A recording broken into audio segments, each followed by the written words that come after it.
Hello, and welcome to our video today looking at the Great Depression and what's going on in Europe during this time. We'll break this video down into kind of two parts, some of the causes that led to the Great Depression occurring in the first place, and then what are some of the reactions of different major government systems to the Great Depression.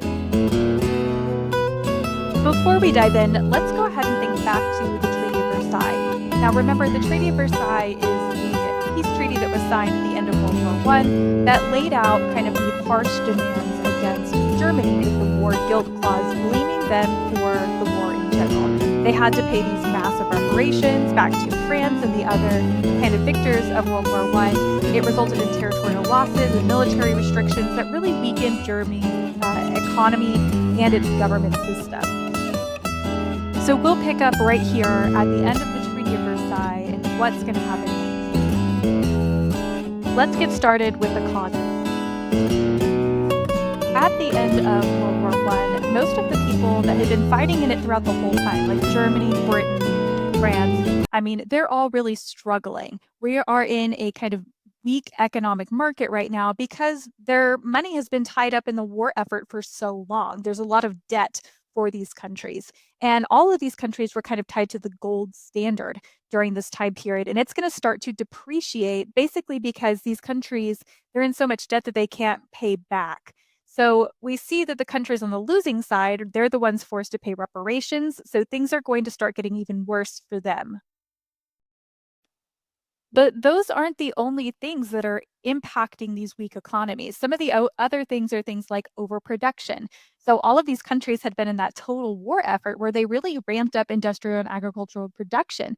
But after the war stops, there's not the same demand for all of those goods anymore. So now people are left with all of these, crops that maybe they even have to destroy or, goods that they just can't sell because nobody wants them. And so it leaves people in a bind in that regard. The other thing you'll see is a rise in tariffs and trade. So several European countries had imposed tariffs after the war to try to protect their domestic interests. The idea was that they want to support their own economy, they don't want to add to somebody else's, so they put high tariffs on foreign goods. And this leads to a lower demand abroad for European goods in general. The other big factor during this time is going to be the speculation on stocks. So, specifically, kind of happening in the US. And speculation means that people were buying stocks with the hope that their prices would just keep rising and then you could sell them very quickly for a profit. In the 1920s, a lot of Americans just really believed that the stock market was going to keep going up forever. So they started buying on margin, which just means that they started buying stocks using borrowed money. So you would put down like 10%, and then you would have like the other like 90% borrowed to buy that stock. And so this works as long as the stock prices keep rising, then you can pay off that interest and keep making money. But if the stock prices fall, then you owe that 90% of the money that you borrowed plus interest. And so this creates that bubble that has the stock market crashing later in 1929. Okay, so all of these things kind of culminate with the Dawes Plan of 1924. So basically, Germany is struggling in the early 1920s. Their economy had totally collapsed. They have major hyperinflation, massive unemployment, and a lot of political instability that makes it impossible for them to keep up with their reparation payments. So France and Belgium get very upset about this. They even start to occupy part of Germany to try to force them to get paid. So the US kind of steps in and intervenes, and they decide to loan Germany money. And this is where we have the Dawes Plan. So, what it does is they give Germany about $200 million on loan to try to help restart their economy. They reduce their reparations temporarily and make it more manageable for them on kind of a sliding payment scale. And they convince France and Belgium to leave Germany. And so it kind of restores confidence in Germany's economy and stabilizes their currency a little bit. It leads to kind of this era of stability in Germany between 1924 to 1929.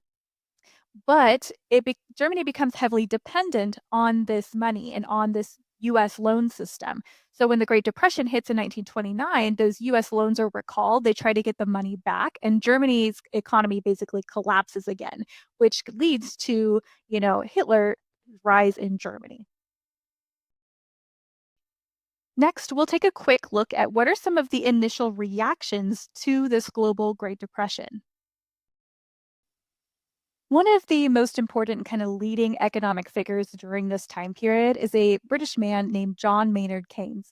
And Keynesian economics is kind of what's founded from his ideas, which is just this idea that in times of economic turmoil, he advocated for increased government spending in hopes to increase consumer demand. So he's kind of the founder of that idea of deficit spending. And we're going to see different governments use those ideas specifically on infrastructure projects. So give people jobs working for the government, doing different things that will kind of help your society overall. And in return, those people will have money that they can then invest back into the economy, buying consumer goods and things. Now, his home country of Britain did not adopt those policies.